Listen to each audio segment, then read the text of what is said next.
हज़रत उस्मान ने पहले ही 2-3 गलतियां ऐसियां की जिन्हें सल्तनत बर्बाद हो। मुआविया की वारी की आनी, अब्दुल्ला बिन साद बिन अबी सरा मक्के इन्होंने छुपा लिया भरा करके, हालांकि हुक्म से काबे के गिलाफ ना लटकिया कतल कर लिया, 3 दिन लुकाई रखा, साहबा लभते रहे। उत्थे इमाम लिखते मुकबली यार अबीर भी देखा नबी की नाफरमानी का रिजल्ट की निकलिया, वह अब्दुल्ला लै डुब्बा अपने जमाने से उन्होंने गवर्नर बना दिता, दुनिया अग लग गई।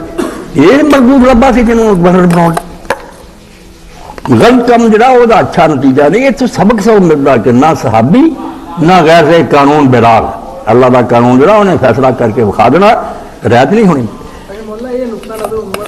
बिल्कुल अब्दुल्ला बिन साद मेरा भी सारा कातब वही थी, मदीने मुरतद होकर चला गया, ये प्रोपगेंडा किया कि वही आती जो असी डिक्टेटर, यदा असर बुरा बहुत है।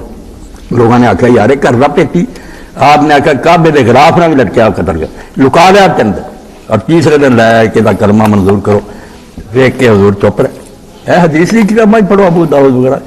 फिर वेख्या इन्हें आख्या कर्मा, तीसरी बारी आपने आख्या कर्मा पढ़, तो नाल लोगों ने आख्या किसी ने इन्नी अकल नहीं सी मैं की हुक्म दिता, इन्नी बारी कर्मा नहीं मंजूर किया, कोई उठता अकलमंद इन कतल कर।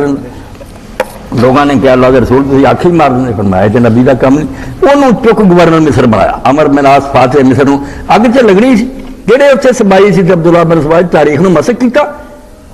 सहाबा किराम से बैते रिजवान जिन्होंने घर घेरिया मेरे सामने आउन ना इन्होंने पढ़िया, मैं जो देखा मेरे तो चावल तब रोशन हो गए, वो खुद बैते रिजवान के शरीक लोग हैं जिन्होंने हजरत उस्मान मारा, जेडे मुफ्त से उत्थे अब्दुर्रहमान बिन उदैस जैसा बैते रिजवान शरीक जहजा गफारी जिन्हें मिंबर तो लाया, आख्या उतर मस्जिद में आई मुड़ के, एडी गलतदारी तू कर रहा कि सल्तनत तबाह हो गई, तू सफाइयां देना, सोटा तोड़ देता जहाजा गफारी जमी, बिल्कुल धोखा कर।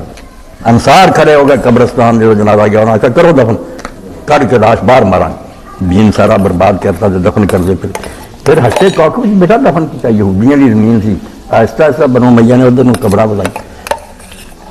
ये तो पता चलता पहला नबियां नहीं छड़ता, आदम अलैहिस्सलाम नबी नहीं सी, गलती चुक के बाहर मारा। दीन का बेदाग होना नहीं समझते, इतने रैत नहीं कि पर्दे पाउंदे, वड्डे बंदे ने गलती की।